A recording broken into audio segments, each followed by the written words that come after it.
اللہ تبارک و تعالی نے قرآن مجید میں ارشاد فرمایا ہے کہ تم نہ ترجیح دنیا کی زندگی کو دیتے ہو،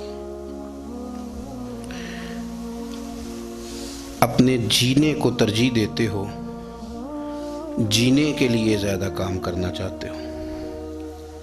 والآخرۃ خیر وابقیٰ، حالانکہ آخرت تمہارے لیے بہتر بھی ہے اور ہمیشہ باقی رہنے والی بھی ہے۔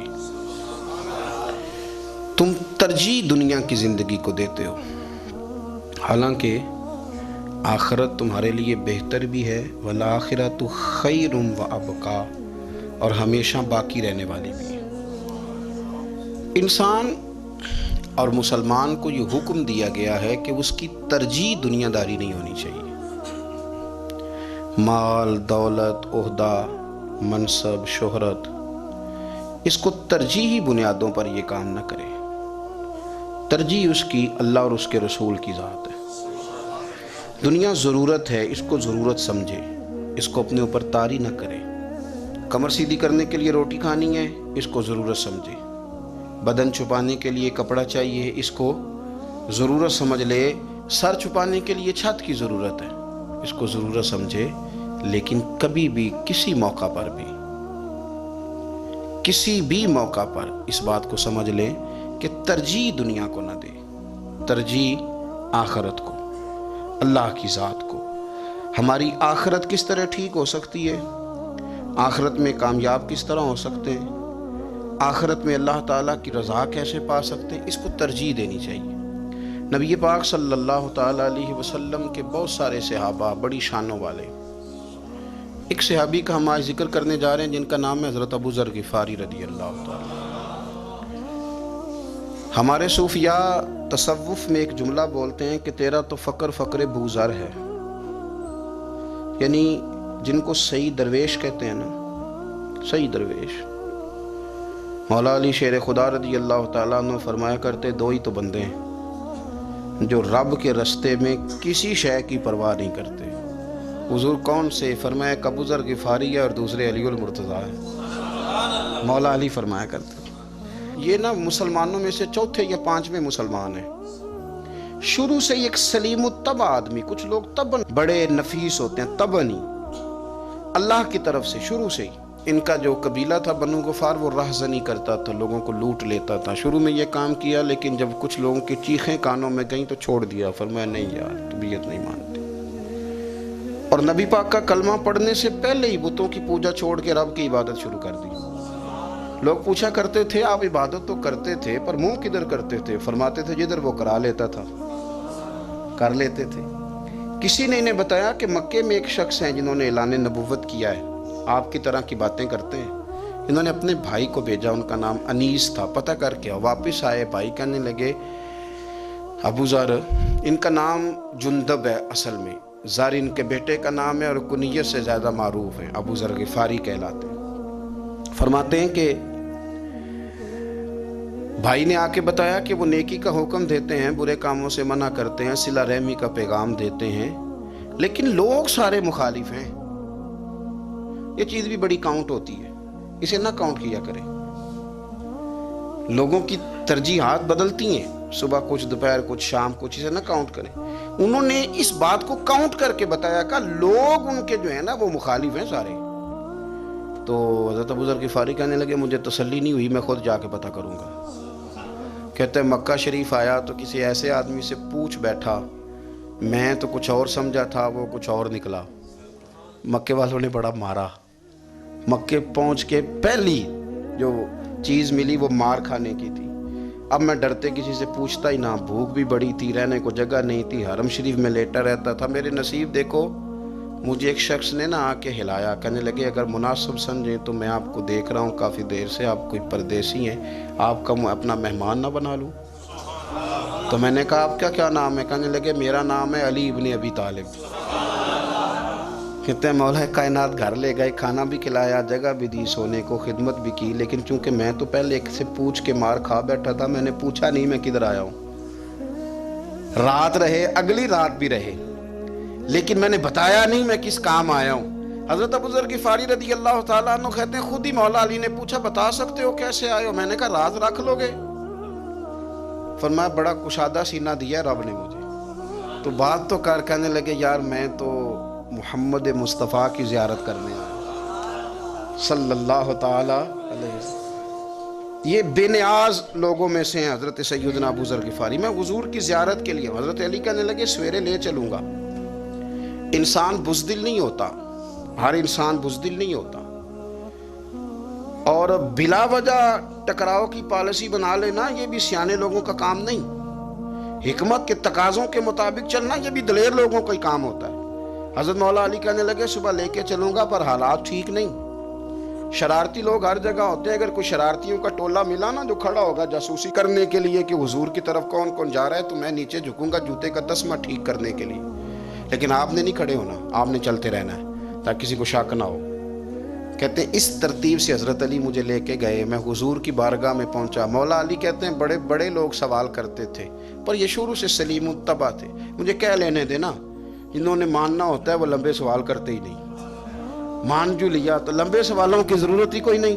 کہتے ہیں لوگ بڑے بڑے سوال کرتے تھے، پر ابو ذر نے 2-3 باتیں پوچھیں اور آگے جا کے کہنے لگے حضور ہاتھ بڑھائیں، مجھے کلمہ پڑھائیں۔ نبی پاک صلی اللہ علیہ وسلم نے کلمہ پڑھایا، فرمایا باہر جا کے نا ابھی ذکر کرنا کہ تم مسلمان ہو گیا، یہ ماریں گے۔ عرض کی حضور انہیں مارنے دے، میں آیا بھی مار کھانے ہوں، انہیں مارنے دے نا۔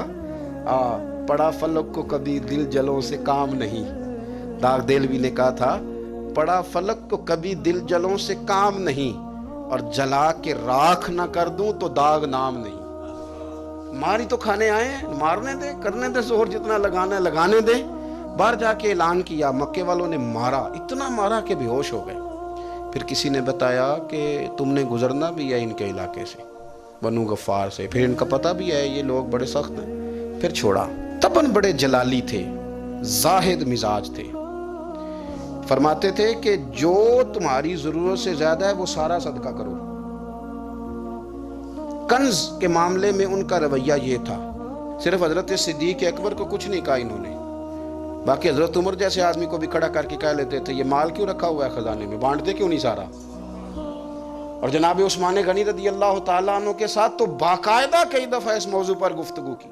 وہ کہتے تھے کہ جب اللہ کہتا ہے قرآن میں کہ مال دولت جمع نہیں کرنی، تو وہ جو لوگ تھے وہ بھی بڑی شانوں والے تھے، وہ کہتے تھے کہ اللہ نے جب زکوٰۃ فرض کی تو مال جمع ہوتا ہے تو زکوٰۃ فرض ہوتی ہے نا، جب فطرانے کا کہا تو مال ہوتا ہے تو فطرانہ آتا ہے نا۔ تو آپ جو کہہ رہے ہیں وہ ٹھیک ہے، پر آپ اعلیٰ بات کر رہے ہیں تقوی کی، سارا بانٹو۔ تو حضرت ابو ذر غفاری کہتے تھے چلو ٹھیک ہے تمہاری بھی بات مان لیتا ہوں، پر یہ بتاؤ مدینے والے کا اپنا طریقہ کیا ہے؟ کہ بھئی حضور کا طریقہ تو وہی ہے جو آپ بتا رہے ہیں۔ تو فرمانے لگے پھر اس رستے نہ چلیں جو رستہ مدینے والے رسول کا ہے۔ اور حضور سے، نبی پاک سے عشق کرتے بڑا کھل کے۔ یہ صحابہ صفہ میں سے تھے۔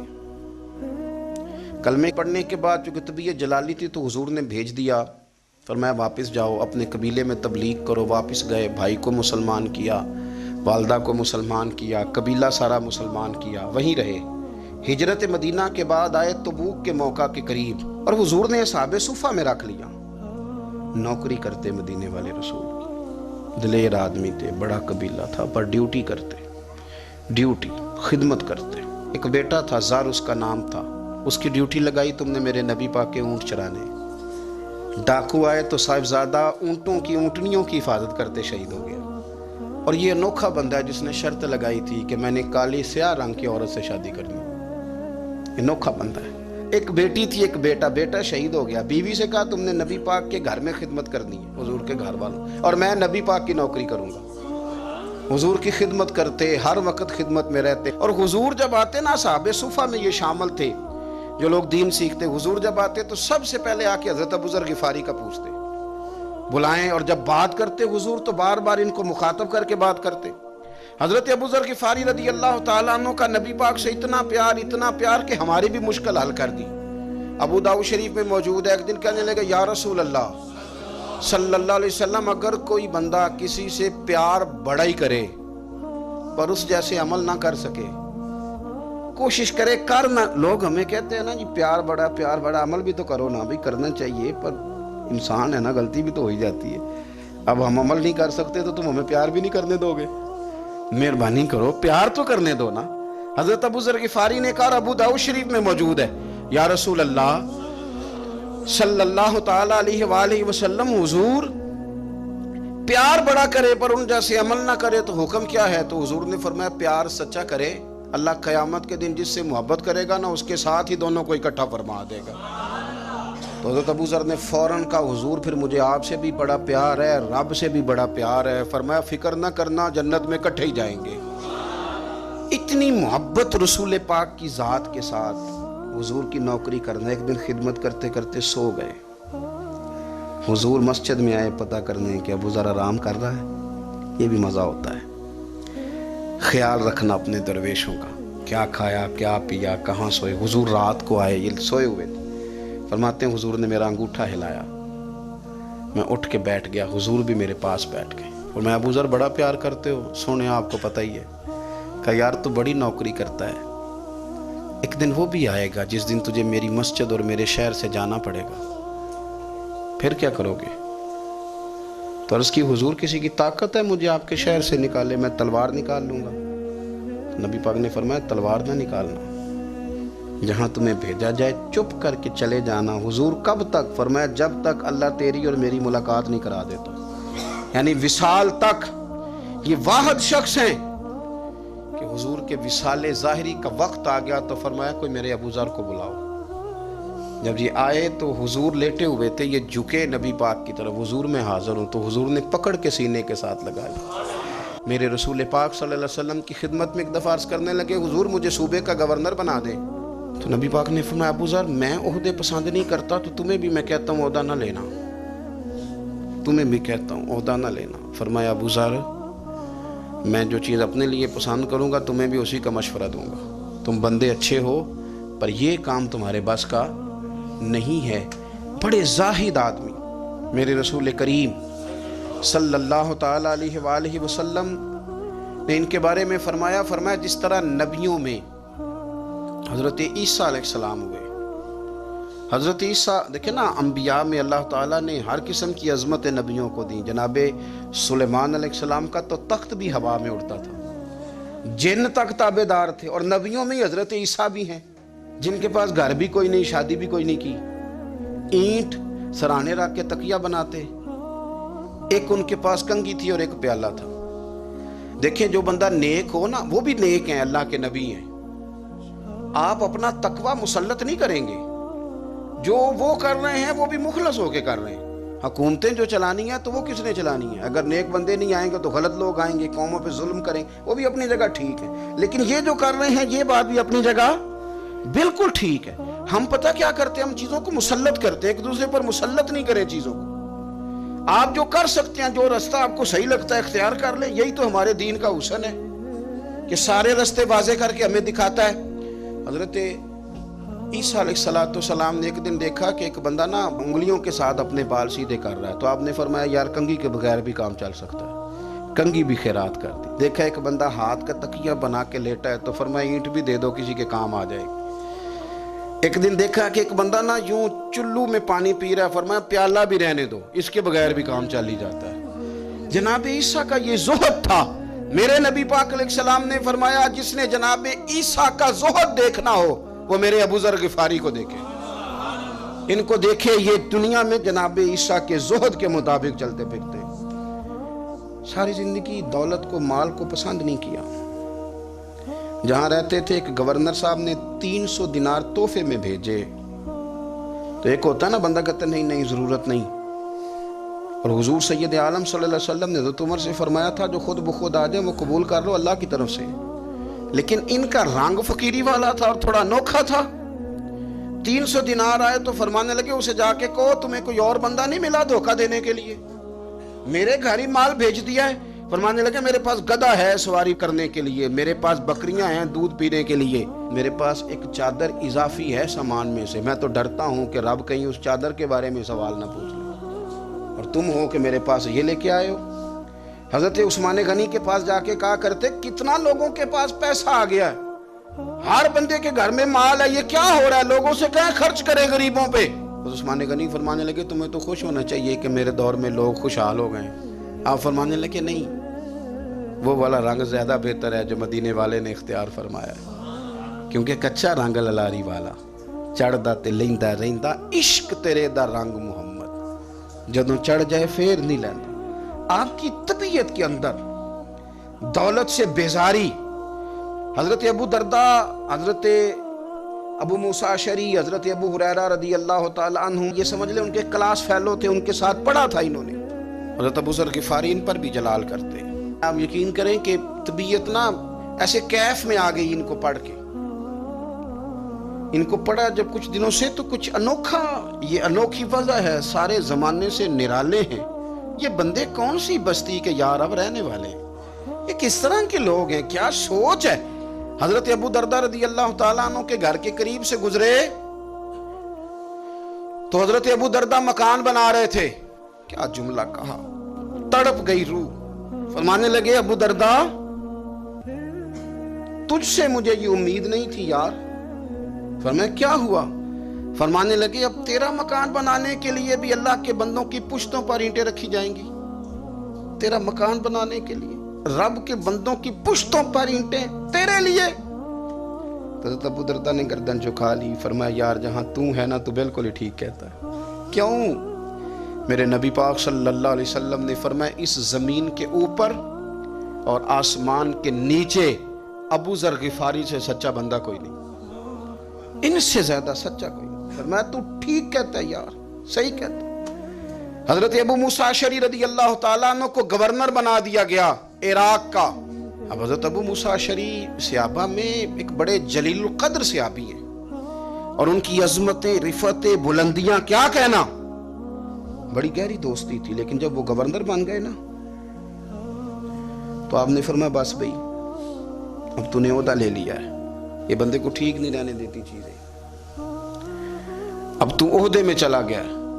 بڑی مدت کے بعد ملاقات ہوئی حضرت ابو موسیٰ اشعری کے ساتھ، وہ دوڑ کے آئے حضرت ابو ذر غفاری کے گلے ملنے، میرا بھائی میرا بھائی۔ فرمایا پیچھے ہٹ جا، میں نہیں تیرا بھائی، تو گورنر ہے، میں غریب آدمی ہوں، اپنا کام کر۔ پھر دوڑ کے آئے، فرمایا ابو ذر تو میرا بھائی ہے یار، اکٹھے پڑھتے تھے حضور۔ فرمایا نہیں جا تو نہیں میرا۔ پھر آئے، جانتے تھے نا یہ سچا بندہ ہے، یہ سچا بندہ ہے، یہ تقریروں والا نہیں، صرف وعظوں والا نہیں، اس کے اندر بھی بڑی سچائی ہے۔ قریب آئے، آ کے کہا یار تو میرا بھائی ہے، میرے سینے لاگ۔ فرمانے لگے تو تیسری بار آیا ہے، مومن ہے، میں منہ نہیں موڑ سکتا، پر پہلے مجھے بتا گورنر بننے کے بعد تو نے مکان کتنے بنائے، باغ کتنے لگائے، چکیاں کتنی لگائی، کتنے تو نے چیزیں بنائی ہیں، پہلے بتا۔ تو ابو موسیٰ اشعری نے ان کا ہاتھ پکڑا، رونے لگے، کہنے لگے جس محبوب سے تو نے تربیت لی ہے میں بھی انہی کا نوکر ہوں، جن کپڑوں میں میں عراق گیا تھا میرے آج بھی وہی ہیں یار۔ کیا بات کرتا ہے تو، میرے وہی ہیں۔ مجھے بتا اگر یہ عہدے خدمت کے ہم نہیں لیں گے تو پھر کیا ظالموں کو دیں گے، غیروں کو دیں گے؟ نہ کر، کچھ نہیں بنایا۔ حضرت سیدنا ابو موسیٰ اشعری رضی اللہ تعالیٰ عنہ روئے، اور جب کہا نا کوئی شے نہیں میرے پاس، تو فرمایا اچھا چل آ جا، پھر سینے لگ جا، تو واقعی میرا بھائی ہے۔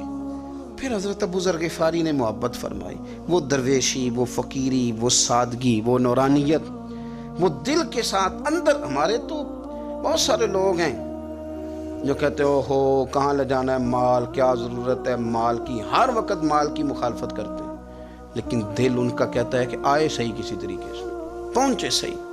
حضور نے فرمایا بعض لوگوں کی زبانیں شہد سے زیادہ میٹھی، دل بھیڑیے سے زیادہ خطرناک، اوپر سے کہہ کچھ رہے ہیں اندر حالات کچھ اور ہیں۔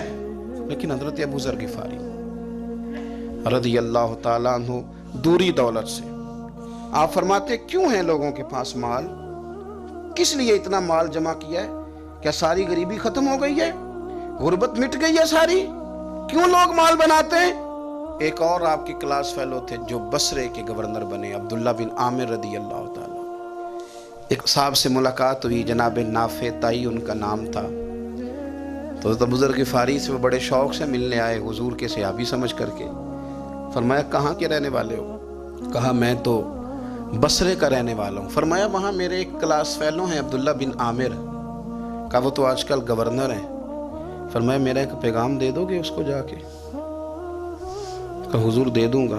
فرمایا اس سے جا کے کہنا تو گورنر بن کے بھی زندہ ہی ہے، اور میں پانی کا پیالہ پیتا ہوں، کھجور کھاتا ہوں اور رب کی عبادت کرتا ہوں، میں بھی تو زندہ ہی ہوں نا، تو بھی زندہ ہی ہے، اس سے آگے کچھ نہیں ہے۔ اور میں کھجور کھاتا ہوں، پانی کا پیالہ پیتا ہوں، میں بھی تو زندہ ہوں نا۔ اللہ اکبر۔ نافع تائی کہتے ہیں اس پیغام کی سمجھ نہیں آئی، لیکن میں لے کے گیا۔ عبداللہ بن عامر سے میری ملاقات ہوئی تو میں نے کہا جی ایک پیغام دینا ہے، تو انہوں نے کوئی توجہ نہیں کی۔ جب میں نے بتایا نا کہ حضرت ابو ذر غفاری کا پیغام ہے تو ان دونوں آنکھیں کھول دی، کہنے لگے جلدی بتاؤ انہوں نے کیا کہا ہے۔ فقر اور درویشی کے رستے پہ چلنے والوں کے امام سیدنا ابو ذر غفاری نے کیا کہا ہے؟ تو کہتے ہیں مجھے پاس بٹھا لیا، شفقت فرمائی، کہنے لگے اب بتاؤ انہوں نے کیا کہا ہے۔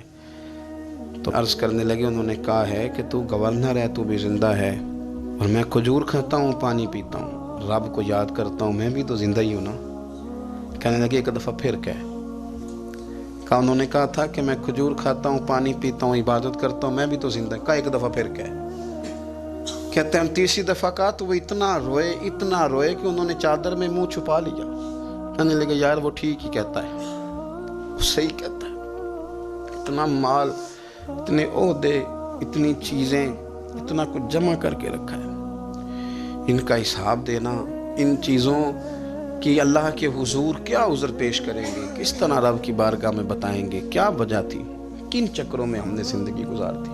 سیدنا ابو ذر غفاری رضی اللہ تعالیٰ عنہ نے اپنی حیات مبارکہ ساری کی ساری فرماتے تھے کہ ہم نہیں عمل کریں گے تو کون کرے گا، وہ خاص سادگی، وہ خاص۔ اور پتہ میرے نبی پاک نے کیا فرمایا مجھے میرے رب نے حکم دیا ہے کہ میں 4 لوگوں سے پیار کروں۔ اللہ اکبر، کاش کبھی آپ اس حدیث کے جملوں کو سمجھیں۔ او یار اللہ نے حکم دیا ہے، محبوب پیار کرے، حضور کس سے؟ تو پہلے 3 مرتبہ نبی پاک نے ایک ہی شخص کا نام لیا، فرمایا علی سے، علی سے، علی سے، پھر فرمایا ابو ذر غفاری سے، پھر فرمایا جناب مقداد سے، پھر فرمایا سلمان فارسی سے۔ رب نے مجھے کہا ان سے پیار کرو، حضرت ابو ذر غفاری۔ تبوک کے موقع پر نا اونٹ پہ بیٹھے تھے، پیچھے رہ گئے، اونٹ پر بیٹھے تھے تو پیچھے رہ گئے، اونٹ سست تھا، تھک گیا، چل نہیں رہا تھا۔ حضرت ابو ذر غفاری رضی اللہ تعالیٰ عنہ پہلے تو اسے لے گئے ایک گاؤں میں کہ اونٹ بیمار ہو گیا، اس کا علاج کرایا، لیکن جب وہ ٹھیک نہ ہو سکا نا تو اونٹ وہیں چھوڑ دیا۔ حضور صلی اللہ علیہ وسلم کے پیچھے ضرور پہنچنا ہے میدان تبوک میں، تو جو سامان تھا وہ سارا پشت پہ رکھا اور اکیلے ہی چل دیے، تنے تنہا اور پیدل۔ سامنے سے گرد اڑتی ہوئی نظر آئی تو لوگوں نے کہا حضور پتہ نہیں کون آیا ہے۔ فرمایا تمہیں نہیں پتہ، مجھے تو پتہ ہے نا، ابو ذر غفاری آیا ہے، ابو ذر غفاری آئے۔ پھر حضور نے فرمایا یمشی واحدہ و یموت واحدہ و یبعث واحدہ، فرمایا یہ تنہا چلتے ہیں، یہ تنہا ہی دنیا سے جائیں گے، تنہا ہی اٹھائے جائیں گے، تنہا چلتے ہیں، تنہا ہی دنیا سے جائیں گے، انتقال تنہا ہی اٹھائے جائیں گے۔ جو بہت زیادہ سختی کرنے لگے صحابہ پہ، بہت زیادہ، تو حضرت عثمان غنی رضی اللہ تعالیٰ عنہ نے فرمایا کہ آپ اپنے مزاج کے لحاظ سے تو درست ہیں، پر جو چیز آپ طاری کرنا چاہتے ہیں جب شریعت گنجائش دیتی ہے تو آپ کیوں اتنی سختی فرماتے ہیں؟ تو فرمانے لگے ٹھیک ہے پھر مجھے ربضہ جانے کی اجازت دے دو۔ ربضہ ایک بستی تھی، جنگل تھا، وہاں کوئی آتا جاتا نہیں تھا، اسی کسے دے کچھ نہیں چلا گئے تو نہ کچھ ہڈا دردی۔ حضور نے کہا تھا نا یمشی واحدہ، تو اکیلا چلے گا، ربضہ چلے گیا۔ حضرت سیدنا عثمان غنی نے کہا یہ کچھ بکریاں لے جاؤ، دودھ پی لیا کرنا۔ فرمایا عثمان مجھے مال کی تو ضرورت پہلے دن سے ہی کوئی نہیں، مجھے تو رب رسول کی ضرورت ہے، ان کی کرم نوازیاں میرے ساتھ رہتی ہیں۔ تشریف لے گئے، وہاں تنہا کھجور کے خشک ٹکڑے کھاتے، عبادت کرتے، اللہ کو یاد کرتے۔ بڑے بڑے لوگوں نے آ کے کہا کہ ابو ذر آپ کی بڑی شان ہے، ہمارے ساتھ چلیں۔ فرمایا چھوڑو، کہاں منشور ہم اور کہاں ہنگامے محبت کے، ایک حجرے میں رہتے ہیں، خدا کو یاد کرتے ہیں، ضرورت کوئی نہیں، جہاں ہوں نا وہاں میں ٹھیک ہوں، حاجت نہیں۔ وصال کا وقت آ گیا، دنیا سے جانے کا ٹائم آ گیا، اکیلے ہیں، بیوی ہے اور بیٹی ہے، جنگل کا علاقہ ہے، حج ہو گیا، راستے بند ہو گئے، بیمار ہو گئے، اپنی اہلیہ کو بلا کے کہنے لگے اب میں بچوں گا نہیں، اب جانے کا وقت آ گیا ہے۔